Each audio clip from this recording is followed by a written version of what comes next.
तो दोस्तों स्मैकडाउन का इस हफ्ते का एपिसोड अब खत्म हो चुका है। आपको बता दें स्मैकडाउन में रोमन रेंस के भाई पर खतरनाक हमला हुआ यानी कि जिमी ऊसो पर, और इसके अलावा सोलो सिकोआ की वापसी तो हुई लेकिन उनकी बोलती पूरी तरह से बंद रही। साथ ही undisputed WWE champion Cody Rhodes को लेकर बड़ा ऐलान हुआ। यही नहीं, सैटरडेज नाइट मेन इवेंट के लिए भी कुछ बड़े मुकाबलों का ऐलान हुआ है। सबसे पहले बात करेंगे रे मिस्टीरियो की। रे मिस्टीरियो ने घर वापस आने पर खुशी जताई और मेंस रॉयल रंबल मुकाबले में अपनी एंट्री का ऐलान कर दिया। रे मिस्टीरियो ने साल 2006 का जिक्र किया जब वो रॉयल रंबल विजेता बनने के बाद रेसलमेनिया के मेन इवेंट में वर्ल्ड हेवीवेट चैंपियनशिप जीतने में कामयाब रहे थे। मिस्टर 619 ने Roman Reigns, John Cena, Drew McIntyre, CM Punk जैसे सुपरस्टार का जिक्र करके ये बात मानी कि इस बार रॉयल रंबल मुकाबले में कंपटीशन कठिन होने वाला है। दिग्गज ने बताया कि उन्होंने 2006 रॉयल रंबल मुकाबले में अपने दोस्त एडी गुरुरो के लिए जीता था। केविन ओवेंस की दखलंदाजी देखने को मिली दोस्तों, और उन्होंने कहा कि रे मिस्टीरियो का काफी सम्मान वो करते हैं। इसके अलावा केविन ने स्टोन कोल्ड स्टीव ऑस्टिन के साथ रेसलमेनिया मेन इवेंट करने और ग्रैंड स्टेज पर सैमी ज़ेन के साथ मिलकर टैग टीम चैंपियनशिप जीतने का जिक्र किया। तो केविन ओवेंस और रे मिस्टीरियो का सेगमेंट हमें देखने को मिला। दोस्तों वहीं केविन ओवेंस ने खुद को असली डब्ल्यूडब्ल्यूई चैंपियन बताते हुए रे मिस्टीरियो के खिलाफ मुकाबला लड़ने की इच्छा जाहिर की। उन्होंने रे मिस्टीरियो को वादा करने को कहा कि वो रॉयल रंबल विजेता बनने पर उन्हें रेसलमेनिया में चैलेंज करेंगे। इसके जवाब में दिग्गज ने साफ कर दिया है कि केविन ओवेंस नहीं बल्कि कोडी रोड्स असली चैंपियन है।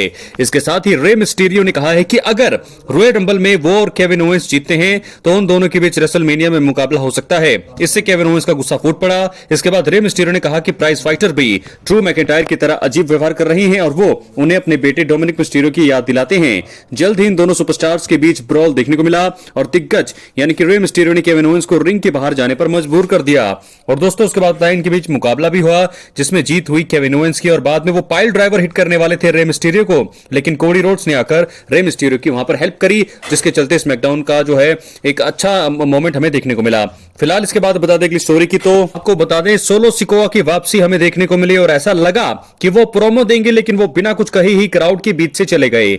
जल्दी ही जेकब फाटू ने प्रोमो देते हुए फैंस द्वारा किए गए बुरे व्यवहार को लेकर गुस्सा जाहिर किया। इसके बाद एलए नाइट ने आकर जेकब फाटू और टामा टोंगा पर अटैक किया, लेकिन वो नंबर्स गेम के आगे ज्यादा देर तक टिक नहीं पाए। ब्रॉन स्ट्रोमैन भी आ गए और टामा पर अटैक करने के बाद रिंग में फाटू से ब्रॉल को तैयार हुए। हालांकि टामा टोंगा ने समॉन वेयरवुल्फ यानी कि जेकब फाटू को रिंग के बाहर खींच लिया।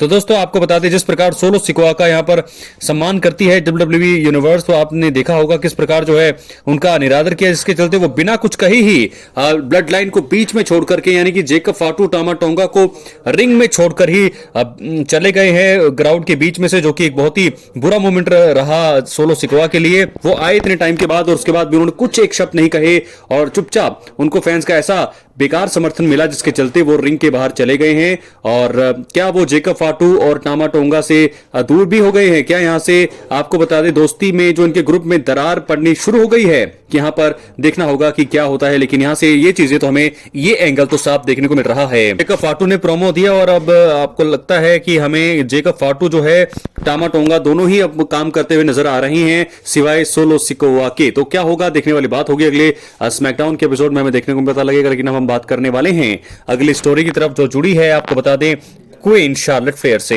दोस्तों स्मैकडाउन में बीच में यहां पर आपको बता दें शार्लेट फ्लेयर की का एक प्रोमो पैकेज दिखाया गया और मुझे लगता है कि उनकी वापसी अब होने वाली है। कहां आएंगी वो तो देखने वाली बात होगी, लेकिन अब उनकी रिटर्न जो है अब कंफर्म हो गई है, तय हो गई। और वहीं आपको बता दें ट्रिफनी स्टैटन ने अपना पहली बार जो है वुमेन्स टाइटल को डिफेंड किया बेली के खिलाफ और उन्होंने इस मुकाबले को जीता भी और रिटेन किया है और स्टिल चैंपियन है अभी हमारी टिफनी स्टैटन। और वहीं इसके अलावा आपको बता दें कि मॉन्स्टर अमंग मैन यानी कि ब्रॉन स्ट्रोमैन का मुकाबला होगा जेकब फाटू के साथ। जेकब फाटू का ये पहला 1-on-1 सिंगल मुकाबला होगा टीवी पर जो सैटरडे नाइट मेन इवेंट में होगा। तो दोस्तों ओवरऑल यहां पर देखा जाए तो स्मैकडाउन ठीक ठाक ही था और यहां पर एक बार फिर रोमन रेंस गैर मौजूद नहीं रहे, तो ऐसे में देखना होगा कि क्यों नहीं रोमन रेंस यहां पर नजर आ रहे हैं। देखने वाली बात होगी। क्या है आपकी राय अपनी राय कमेंट बॉक्स में जरूर दें। 5 में से कितनी रेटिंग आप देंगे इस शो को अपनी राय कमेंट बॉक्स में जरूर दें। मिलते हैं अगली वीडियो में। बहुत बहुत धन्यवाद।